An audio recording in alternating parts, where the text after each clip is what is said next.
Z, ठीक है जी। ये जो रिप्रेजेंटेशन है ये हुई मॉड जेड, ये हुई आयोटा जेड मॉड, ठीक है ना। ये O A is mod Z, O B is iota Z mod. हाँ मॉड, ये लेंथ की बात करोगे तो मॉड होगा, इस पॉइंट की बात करोगे तो वो आयोटा जेड और जेड होगा। अब अगर मैं आपसे इस ट्रायंगल का एरिया पूछूं तो क्या होना चाहिए? Half base into height, half mod z square.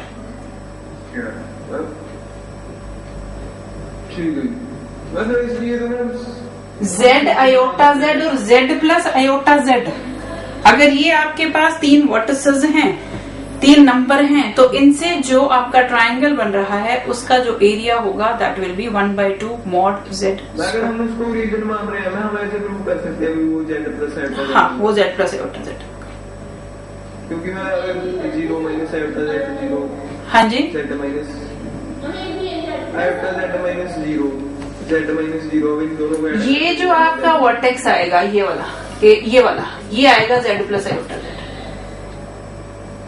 हाँ ये है, this will be Z plus iota Z. और ये जो आपका ट्रायंगल है और जो ये ट्रायंगल है, इनमें एरिया जो आपका आएगा वो होगा 1/2 मॉड जेड स्क्वायर। तो आप सिंपली रिजल्ट याद रखोगे, अगर आपके पास Z iota Z, Z plus iota Z ये तीन नंबर हैं, तो इनसे फॉर्म्ड ट्रायंगल का एरिया जो होता है that is 1/2 mod z square.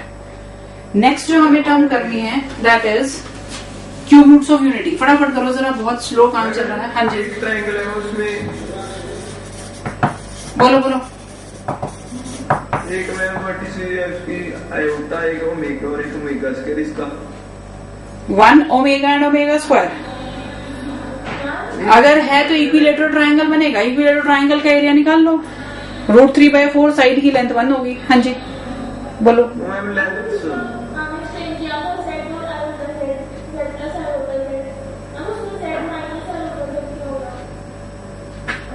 Direction reverse कर दो आयोटा जेड वाली, उसके हिसाब से जहां पर आएगा जेड माइनस आयोटा जेड वो देखना पड़ेगा। हाँ जी लेंथ दी हुई है, एक आयोटा, एक ओमेगा और एक ओमेगा स्क्वायर, इसका एरिया पता करना है। अगर आपके पास एक ट्रायंगल है, उसमें एक साइड की लेंथ 1 है, दूसरे की ओमेगा है, तीसरे की ओमेगा स्क्वायर है, तो क्या ये इक्विलेटरल ट्रायंगल नहीं हुआ? वो कैसे? भाई मेरे ओमेगा का मॉड कितना? लेंथ निकालने के लिए तो मॉड करोगे ना, 1। इसका मॉड कितना? 1। Equilateral triangle with side of length 1, तो एरिया √3/4। ठीक है, ये तो बड़ा भी करता हूँ। Cube root of unity. हाँ जी क्यूब रूट ऑफ यूनिटी, चल लेने दो आगे। क्यूब रूट ऑफ यूनिटी में क्या करना है हमने? यूनिटी की क्यूब रूट करनी है, थर्ड रूट निकालनी है यूनिटी की। x cube is equal to 1, x cube minus 1 is equal to 0। यहां से 3 रूट्स मिलेंगी इस इक्वेशन की। क्या क्या रूट्स होंगी? x माइनस 1, x, पहले हम फैक्टर्स कर लेते हैं इसके, x square plus x plus 1, a cube minus b cube का formula, a minus b, a square plus b square plus 1, x is equal to 1, x square plus x plus 1 is equal to 0। यहां से अगर मैं roots निकालूं, minus b plus minus b square minus 4ac upon 2a, तो क्या मिलेगा मुझे? x is equal to -1 plus minus, इस टर्म की जगह मैं लिख रही हूँ √3 आयोटा, लिख सकते हो? -3 under root can be written as √3 iota. इनमें से अब दो वैल्यूज आ गई, एक आई -1 प्लस √3 आयोटा और दूसरी आई -1 माइनस √3 आयोटा। इसको नाम देते हैं ओमेगा, इसको omega square. So cube roots of unity 1 omega omega square. ये वैल्यूज आपको याद रखनी है, ये पहले भी मैंने करवाया होगा जरूर जब हमने कॉम्प्लेक्स नंबर्स किए थे। 1 omega and omega square, values of omega and omega square you are suppose to remember. इसके बाद हमारे पास दो results related to cube roots of unity, ये नोट करो जल्दी से पहले।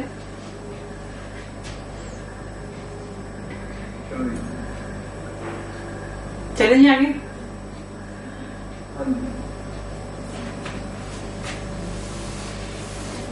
One plus omega square 0, omega cube 1, बहुत इंपॉर्टेंट रिजल्ट है दोनों।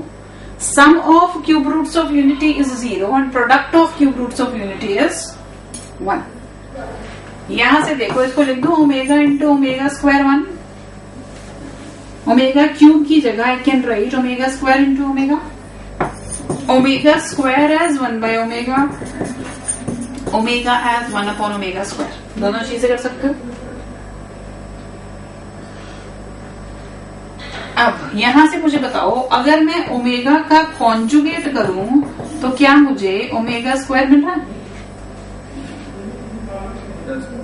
और अगर मैं ओमेगा स्क्वायर का कॉन्जुगेट करूं तो ओमेगा मिल रहा है? ये आपने पहले भी करवाए थे? बिल्कुल करवाए थे।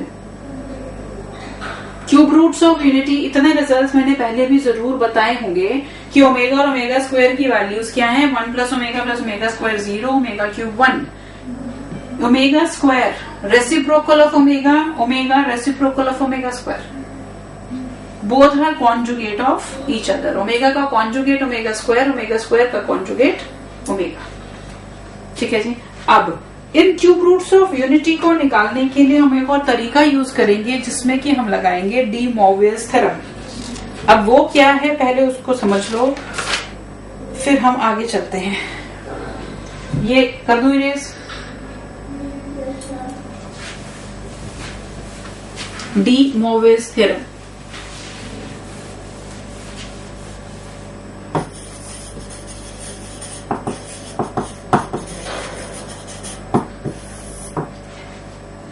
according to De Moivre's theorem, if I have a number as r cos theta plus minus iota sin theta, plus भी हो सकता है माइनस भी हो सकता है, और मुझे करना हो z power n r cos theta plus iota sin theta whole power n, this will be r power n into cos n theta plus minus iota n theta.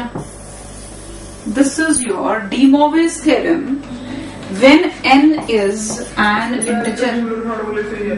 हाँ जी, ये आई तो यूलर फार्मूले से ही है। यूलर फॉर्मूले से कह लो, या आप सिंपल कॉन्सेप्ट वो जो हमने यूज किया था कि अगर हम नंबर्स को मल्टीप्लाई करते हैं तो आर्ग्यूमेंट्स ऐड हो जाते हैं। ये मेरे पास नंबर था r cos theta plus minus iota sin theta, इसकी पावर n करनी है, फिर बाहर एक ब्रैकेट डाल के सारे की पावर n है इसलिए बाहर ब्रैकेट डाल दी, बस और कोई चक्कर नहीं है। यहाँ r की पावर n हुई, यहां से आया cos theta plus minus iota sin theta power n, ये पावर वाले n को यहाँ आर्ग्यूमेंट के साथ ले, cos n theta plus minus iota sin n theta, मतलब हाँ जी अभी बता रही हूँ, अगर n फ्रैक्शन में होगा तो क्या करना है। हाँ जी, अच्छा n बिलोंग्स टू i का मतलब हुआ n इज एन इंटीजर, तब तो ये फॉर्मूला इस तरीके से एप्लीकेबल होता है। लेकिन अगर n इंटीजर नहीं हो, फ्रैक्शनल वैल्यू हो जाए, फिर क्या करना है वो अभी बता रही हूँ, पहले इसको नोट कर लो। सो सिंपली अगर आपके पास कभी टर्म आ जाए cos theta plus iota sin theta power 10 करना है, तो आंसर क्या हो जाएगा, cos 10 theta plus iota sin 10 theta. ये हमारे पास फॉर्मूला है जब हमें n किसमें दिया है, इंटीजर में। ये पॉजिटिव भी हो सकता है, नेगेटिव भी हो सकता है। अच्छा भाई एक बात बताओ, अगर मेरे पास पावर -5 हो जाए तो आंसर क्या बनेगा, तो माइनस में हो जाएगा। ना मुझे आंसर बता दो, cos 5 theta minus iota sin 5, cos 5 theta minus iota sin 5 theta, क्योंकि cos of minus theta is same as cos theta, but sin of minus theta is minus of sin theta.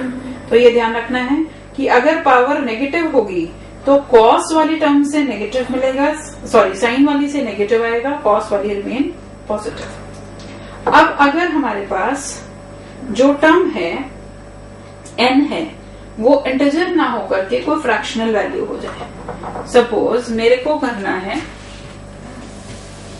1/7, कुछ भी करना है, से p/q in general हम ले लेते हैं, मुझे पावर चाहिए z की पावर p/q, ये p/q, यहाँ p/q, क्या मैं लिख दूं r power p/q cos theta plus minus iota sine theta की पावर p की पावर 1/q,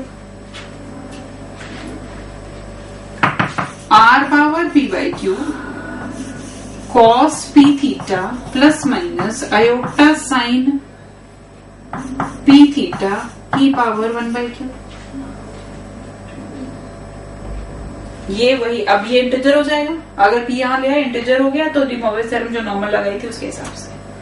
अब किसी भी नंबर की क्यूएथ टर्म करो तो कितनी वैल्यू मिलनी चाहिए? क्यूएथ रूट निकालो, स्क्वायर रूट निकालते हो तो कितनी वैल्यूज मिलती हैं? 2, क्यूब रूट करते हैं तो कितनी मिली? 3, फोर्थ रूट करें तो 4 मिलनी चाहिए, 10वीं रूट करें तो 10 मिलनी चाहिए। इसका मतलब अगर मैं क्यूएथ रूट करूं तो मुझे यहां से क्यू वैल्यूज मिलनी चाहिए। वो क्यू वैल्यूज निकालने के लिए हम क्या करेंगे, हम यहाँ पर इसको लिख रहे हैं 2k pi plus p theta plus minus iota sine 2k pi plus p theta की पावर 1/q, क्योंकि आपको पता है cos of 2 pi plus theta या sine of 2 pi plus theta फिर same as cos theta and sine theta, क्योंकि periodic function है with 2 pi. मैं करूं cos 360 plus 45 same as cos 45, sine 360 plus 45 same as sine 45। तो मैं ऐसे लिखूं या ऐसे लिखूं कोई फर्क नहीं है।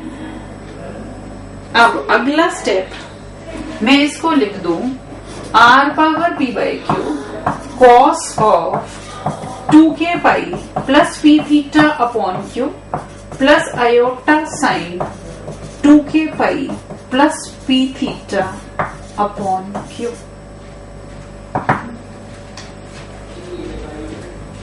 यहां पावर थी अब 1/q। हम क्या कर रहे थे, थीटा जो एंगल था उसको इस पावर से मल्टीप्लाई कर रहे थे। ये एंगल है 1/q से मल्टीप्लाई किया तो एंगल में q डिनोमिनेटर में आ गया। अब यहां पर q को ना k को वैल्यूज डालना शुरू करेंगे 0 से लेकर के q-1 तक to get the q values. मैं रिपीट कर रही हूँ स्टेप को, Q-1 नहीं देते लेकिन इन जनरल तो q-1 तक ही जाते हैं। q वैल्यूज चाहिए ना, अगर 1 से शुरू करते हैं तो q तक जाते हैं। कहां से शुरुआत कहां से करते हैं? 0 से। 0 से शुरू करोगे तो कहां तक जाओगे? q-1 तक। एक बार समझ लो। हाँ बोलो बोलो बोलो। अभी इससे मैं आपको क्यूब रूट्स ऑफ यूनिटी जो निकाली थी वो भी अभी निकाल के बताती हूँ, और nth रूट्स ऑफ यूनिटी दोनों हमें चाहिए होती हैं, अभी करके बताएंगे। पहले एक बार जरा इस स्टेप्स को समझ लो क्या किया है हमने।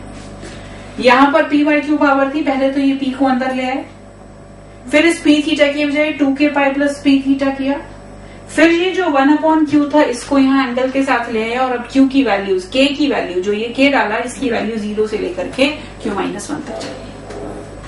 Are the steps okay? जल्दी से नोट करो, फिर हम क्यूब रूट्स ऑफ यूनिटी करेंगे, वहां से ज्यादा अच्छा समझ में आ जाएगा। nth रूट्स ऑफ यूनिटी करेंगे, थोड़ी और बात समझ में आ जाएगी। जल्दी जल्दी नोट करो स्टेप्स।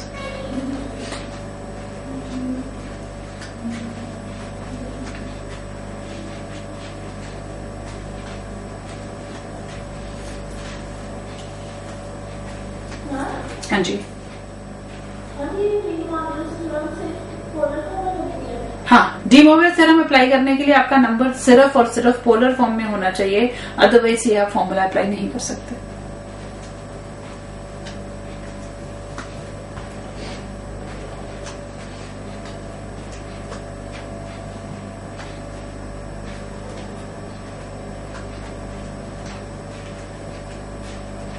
जब नोट कर लो तो मुझे बता देना।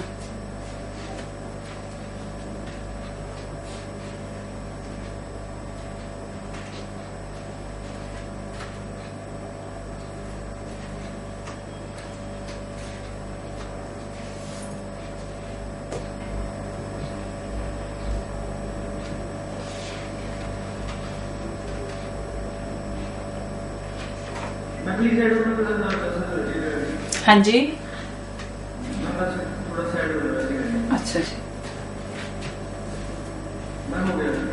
हो गया।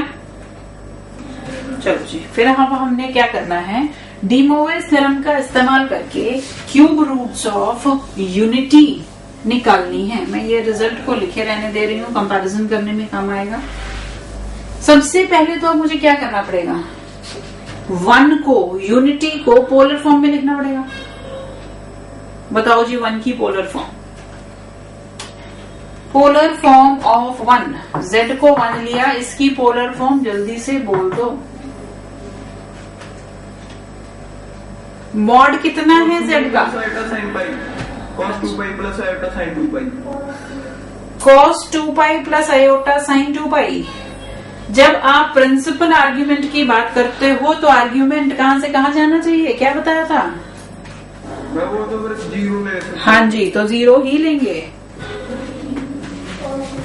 cos 0 प्लस आयोटा sin 0, ये है 1। इसका करना है क्यूब रूट, ठीक है। क्यूब रूट करने के लिए अब सबसे पहले हमने जो P अपॉन Q फॉर्म की थी उसके हिसाब से P तो बन गया है 1 और Q बन गया है 3 और थीटा बन गया है 0। अब इसको मैं क्या लिखूं, cos 2k pi plus iota sine 2k पाई की पावर 1/3। यही कर रहे थे अगला step. P theta plus 2k पाई। अब थीटा 0 है तो P थीटा वाली टर्म 0 बन गई, सिर्फ क्या बचा 2k पाई। अब क्या किया था हमने, ये यहां पर डिनोमिनेटर में ये स्टेप किए थे, यहाँ पर पहुंच गए हम। बोलो जी। मैं आपने इससे पहले एक बात कही, वो अभी थोड़ा पहले 0 हो गया, मैं क्या 0 हो गया, सेकंड की बात नहीं थी। हमको जो गिवन था, हम कह रहे थे हम करते हैं cos p theta plus iota sign p theta की पावर 1/q। ये स्टेप लिखा था हमने।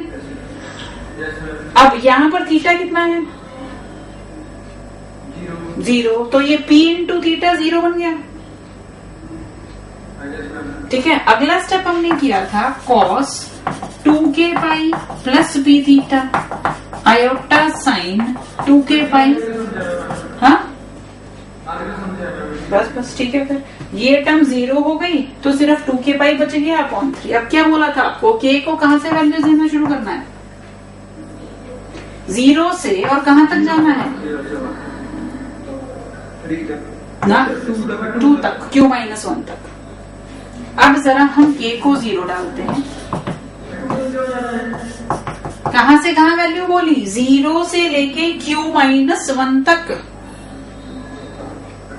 q है मेरे पास 3, इसीलिए मुझे जाना है 2 तक। जब 0 डालूं तो cos 0 प्लस आयोटा साइन 0। जब 1 डालूं तो cos 2π/3 प्लस आयोटा साइन 2π/3।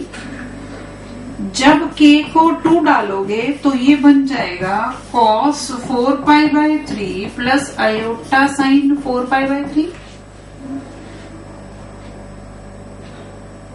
ये वैल्यू कितनी, cos 0 plus iota sine 0। cos 2π/3 की वैल्यू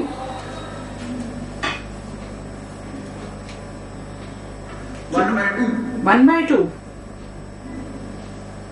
के -1/2। सेकेंड क्वाड्रेंट में cos negative, cos pi minus पाई/3। वो तो जल्दी हाँ बस फिर जल्दी ना दिखाओ, हमने भी भागना थोड़ी नहीं है। sin 2π/3 √3/2, सो -1 प्लस √3 i/2, यही वैल्यू निकाली थी हमने ओमेगा की। और इसी तरह से अगर यहाँ पर वैल्यूज डालोगे तो -1/2 minus √3 i/2 which was the value of omega square. आई है कुछ बात बुद्धि में, कैसे यूज करते हैं डी मॉर्गन्स थ्योरम को? फटाफट नोट करो, फिर यहीं से हम nth रूट ऑफ यूनिटी निकालेंगे और उसके कुछ रिजल्ट्स इंपॉर्टेंट जो हैं वो याद करेंगे।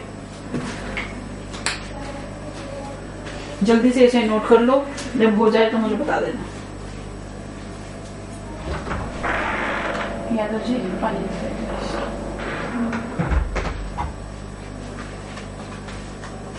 चलो करना शुरू करो जरा। जिसने नोट कर लिया है nth रूट्स ऑफ यूनिटी निकालनी है। nth रूट का मतलब हो गया यहाँ 3 की जगह अब n आना है। करो जरा, क्या करोगे फटाफट करना, जरा ट्राई करो।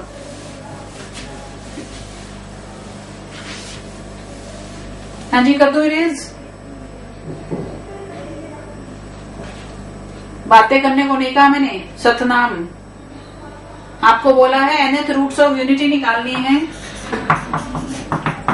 cos 0 प्लस आयोटा sin 0 की पावर 1/n। बता दो मुझे फाइनल कहां तक पहुंच गए हो और उसमें कैसे कैसे वैल्यूज डाल रहे हो। फाइनल एक्सप्रेशन यहां तक पहुंच के मुझे बताओ क्या बना रहे हो।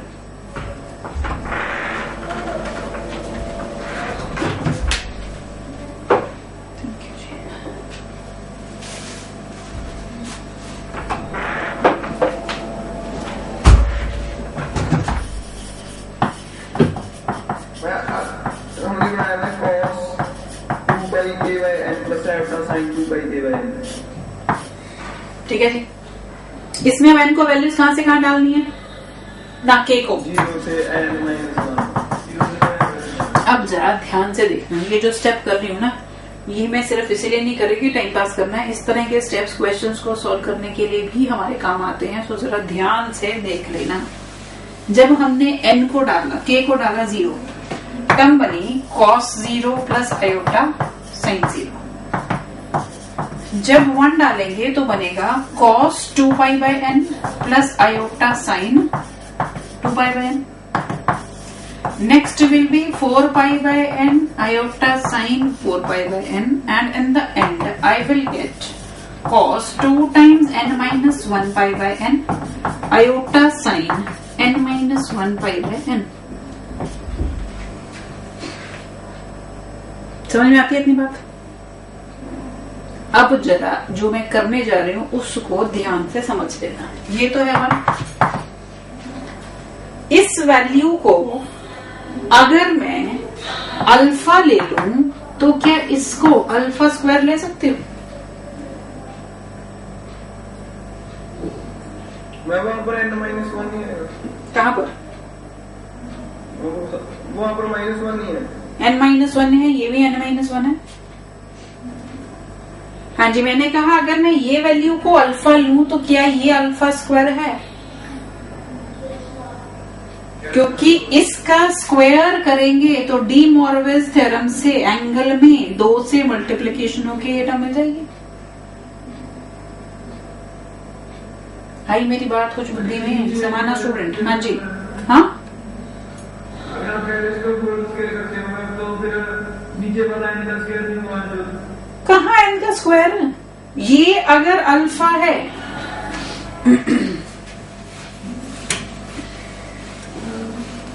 अगर आपके पास हो cos 2 theta plus iota sin 2 theta, इसका स्क्वायर करने को बोलूं तो क्या आंसर आना चाहिए डी मॉर्गन्स के हिसाब से? cos 4 theta plus iota sin 4 theta आना चाहिए। मैं वो जो नीचे डिनोमिनेटर में n है उसका वो पढ़ा रहे हो, वो कौन सा हमें कुछ कह रहा है? इसका थोड़ी भी कुछ करते हो। क्या करते हो? सिर्फ एंगल को इस पावर से मल्टीप्लाई करते हो, उसका स्क्वायर तो नहीं करते। तो ये एंगल तो जो पड़ा है वो पड़ा ही रहेगा, सिर्फ क्या होगा, इसकी मल्टीप्लीकेशन हो गई 2 से। इसको 2 से मल्टीप्लाई करो तो ये मिलता है। अल्फा की पावर n-1। इसी तरह से अगली हो जाएगी अल्फा क्यूब और लास्ट वाली अल्फा की पावर n-1। यहाँ पर दो बातें जो आपको याद रखनी है, एक तो ये जो अल्फा की वैल्यू है, अल्फा किसको लिया मैंने, e पावर आयोटा 2π/n को, ठीक है ना। इस टर्म को लिख सकते हैं e पावर आयोटा 2π/n। हाँ बिल्कुल, ये नोट कर लो, फिर अगला जो रिजल्ट है वो बताती हूँ। मेरे पास यहां से आया nth रूट्स ऑफ यूनिटी क्या क्या है, 1 alpha square till alpha power n-1 are nth roots of unity, nth roots of unity where alpha is e power iota 2π/n. Alpha is e power iota 2π/n. यहां से क्या मैं कह सकती हूं कि ये they are forming a GP. nth roots of unity form a GP, ठीक है। नेक्स्ट पॉइंट जो आपको नोट करना है, that is 1 plus alpha square till alpha power n-1 is 0। Sum of nth roots of unity is 0। Next point is product of nth roots of unity is -1 power n-1। ये सारे result आप prove कर सकते हो GP की सम और सब कुछ वो लेकर के। Sum of nth roots of unity is 0, product of nth roots of unity is -1 की पावर n-1। फिर इसके बाद अगला जो रिजल्ट है हमारे पास, that is nth roots of unity lie on a unit circle and divide the circumference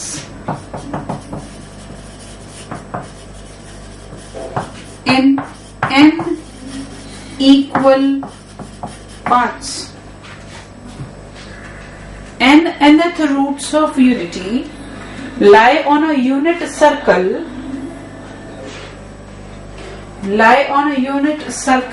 and divide the circumference in n equal parts. Unit circle means ऐसा सर्कल जिसका रेडियस 1 हो और उसको n बराबर के हिस्सों में सर्कमफ्रेंस को डिवाइड करते हैं। इसका मतलब अगर मैं क्यूब रूट्स ऑफ यूनिटी की बात करूं तो वो सर्कल को कितने पार्ट्स में डिवाइड करेगा? 3 पार्ट्स में। क्यूब रूट का मतलब 3 रूट्स हैं, वो 3 रूट इस सर्कल को, और उस सर्कल का सेंटर भी जो होगा lie on a unit circle with centre at 0, centre at origin I should say, 3 parts में डिवाइड करेगा। 1 ओमेगा स्क्वायर, ये बराबर है इसके और ये बराबर है